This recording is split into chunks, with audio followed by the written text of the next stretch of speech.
Hello everybody, it's weekend and time to go on a live walk around Odessa's old town.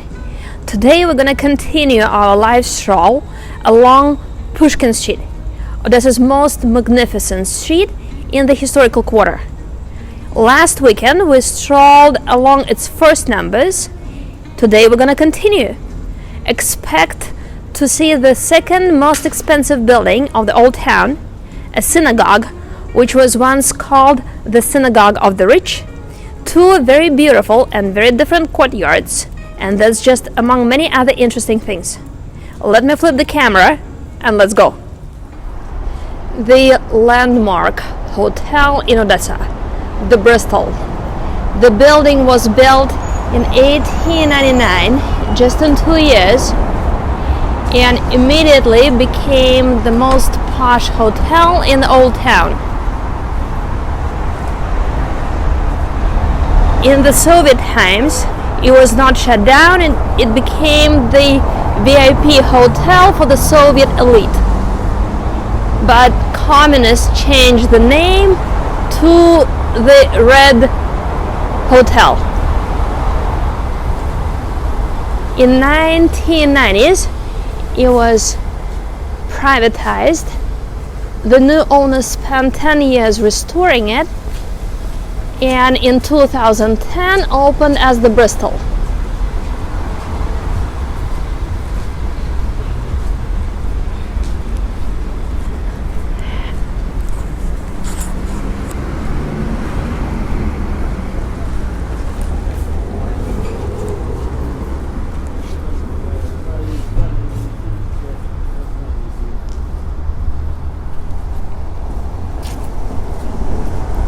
Across the road from the Bristol is the former Brokers Hotel. That was the official name of this building, the Brokers Hotel. These days, the second and the third floors have been turned into a very expensive clothing store, and there are apartments on the third floor. The Brokers Hotel was very conveniently located across the road from Odessa's grain and commodity exchange. This is the second building of Odessa's grain and commodity exchange. It's the second most expensive building in the old town. Built in 3 years, in 1899, the same year as the Bristol. What made this building so expensive? They brought white Carrara marble for the window frames.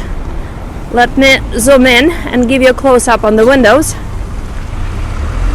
The windows have been made from the stained glass brought from Germany, and the ceiling inside is made from the Lebanese cedar.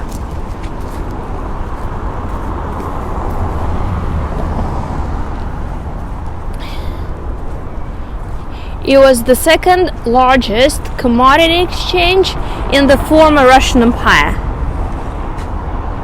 After the Bolshevik Revolution, the building was turned into the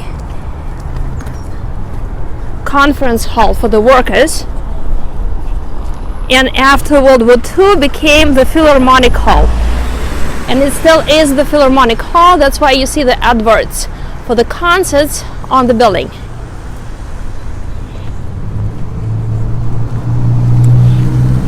When this building was finished, the head of the Odessa Merchant Society said that it symbolized the cosmopolitan character of the city. I am heading towards the main entrance.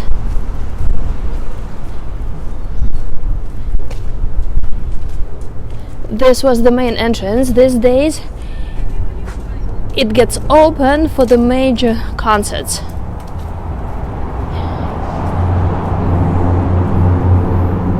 The ceiling represents the blue sky with the 12 zodiac signs. And over there, let me zoom in, is the bust of architect who designed the building. He is also the creator of the Bristol, which is right across the road. Here's another view on the Bristol Hotel.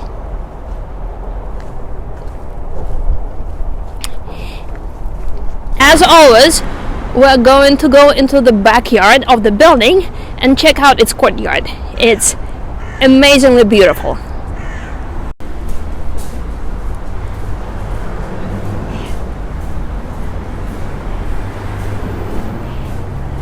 Once this area was also part of the grain and commodity exchange. These days in the summertime, it's the open terrace of the Bernardazzi restaurant. The space is called the Italian courtyard, and in a second I'm gonna turn around and you will understand why it's called this way.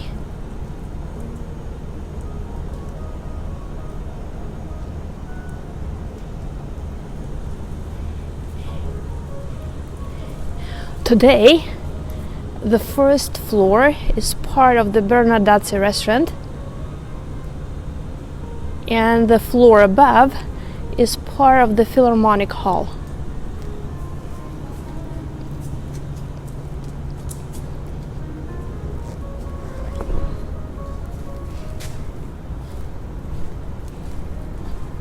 And now let's go back onto Pushkin Street.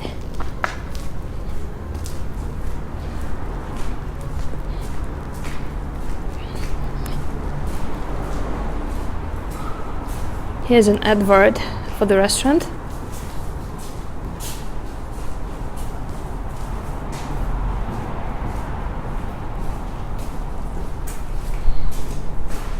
And a beautiful old door.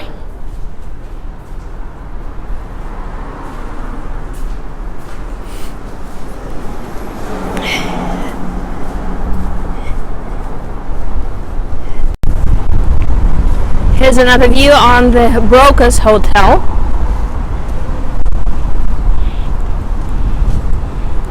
And the city's administration is about to finish the restorations of this building. It's going to be beautiful once it's over.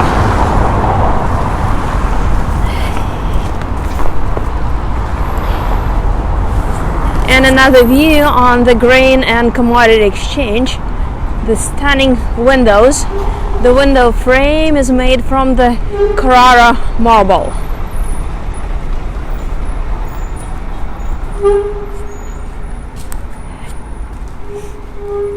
And we are continuing our walk along Pushkin Street.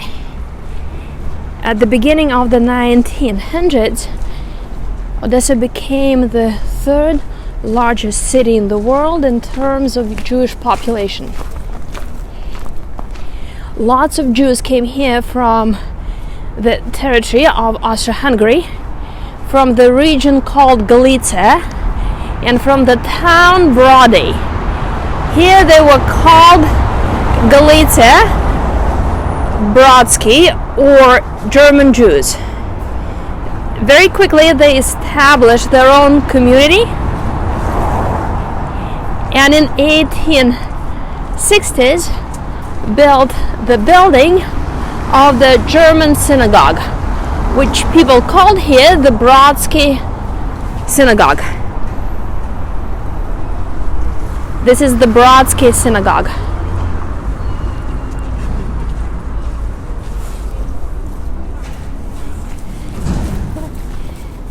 The turn of the 20th century Odessa guidebook called it the synagogue of the rich.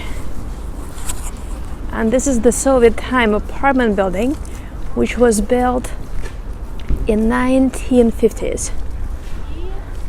Lots of houses like this one were built in the 50s to replace the buildings destroyed in World War II bombings. And here is the store, which has everything you need for your pets. Mr. Dog.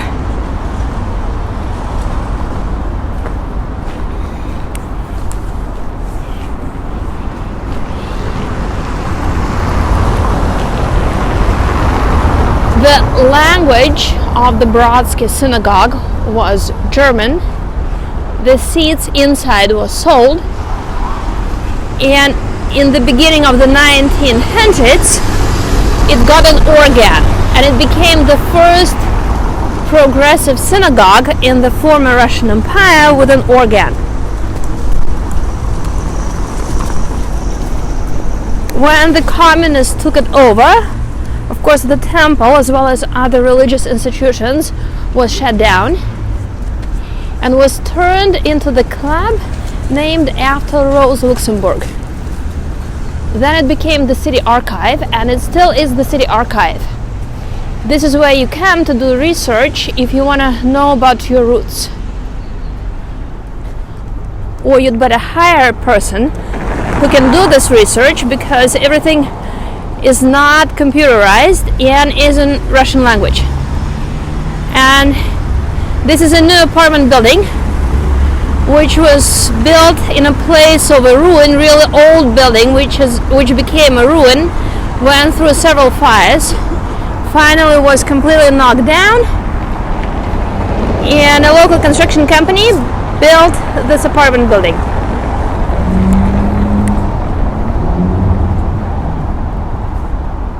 Here's another beautiful listed building, very well preserved.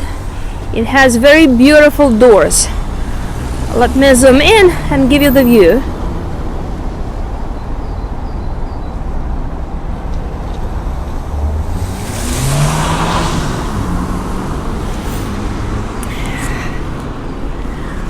It's another cold day today. It's -6, but it feels like -11. And of course, not that many people outside, because people prefer to stay at home in such temperature.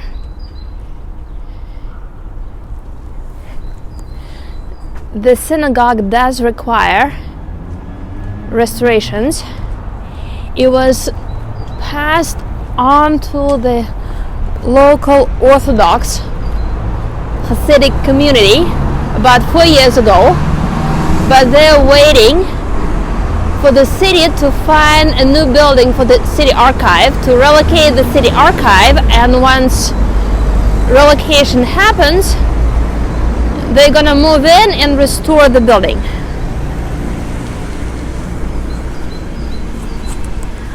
Odessa was a very multi-confessional city in the 1800s. According to the first city plan, the city built Greek Orthodox Church, Russian Orthodox Church, Catholic and Christian church for the sailors in the harbor. A bit later we got a Lutheran church, which people still call Kirche, Protestant Presbyterian, several synagogues, and later in the 1800s a small mosque. When the Jews became the second largest ethnic group in the city in the early 1900s, there were about 70 synagogues and praying houses in Odessa. Lots of them were named after a trade of their congregation. There was a synagogue of lemon sellers, kosher butchers, furniture makers,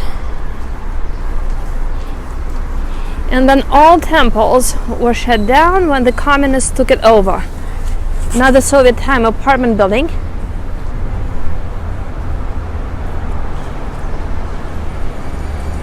And the broken branches of the trees, which were broken as a result of the snowstorm which we had last week, or this week. And an old Lada. You can still see them in the city.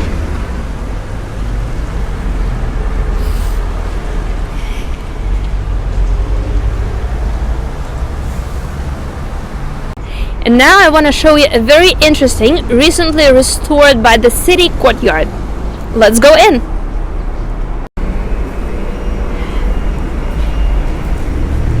About 5 years ago, the city's administration decided to make this courtyard look nice, and they did mural paintings which tell about Odessa of the early 1900s and of the 1800s.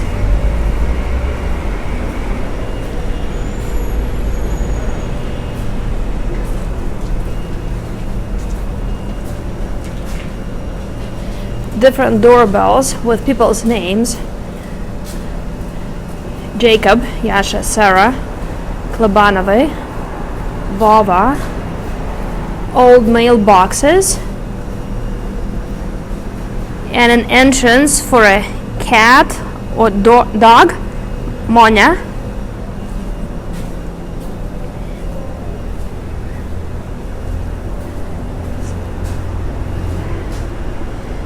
A symbol of old Odessa, a Jewish boy playing violin, and an advert of the city theater.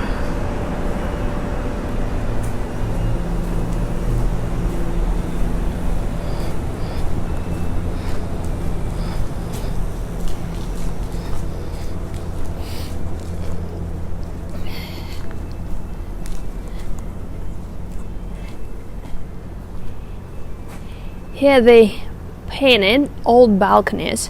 On top is the man playing violin, then a lady putting the laundry, another lady is looking towards the sea, and a couple sitting on that balcony, and an old city plan.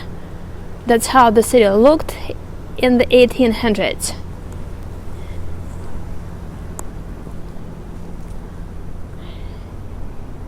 And images of Odessa's landmarks. On top is one of the main cathedrals. Then below the cathedral is the National Opera and Ballet Theater. Below the theater are three famous city's monuments: the monument to the Empress Catherine, to Pushkin, to Vorontsov, Odessa's prominent governor, and in the center is the image of the Potemkin staircase and the Alexander column in the Shevchenko Park.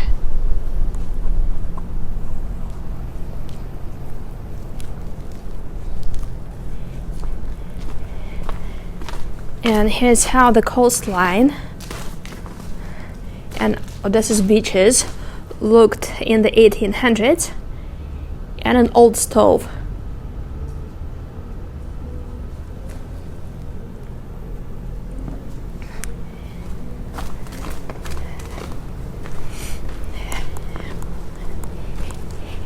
This is a very special place for the locals.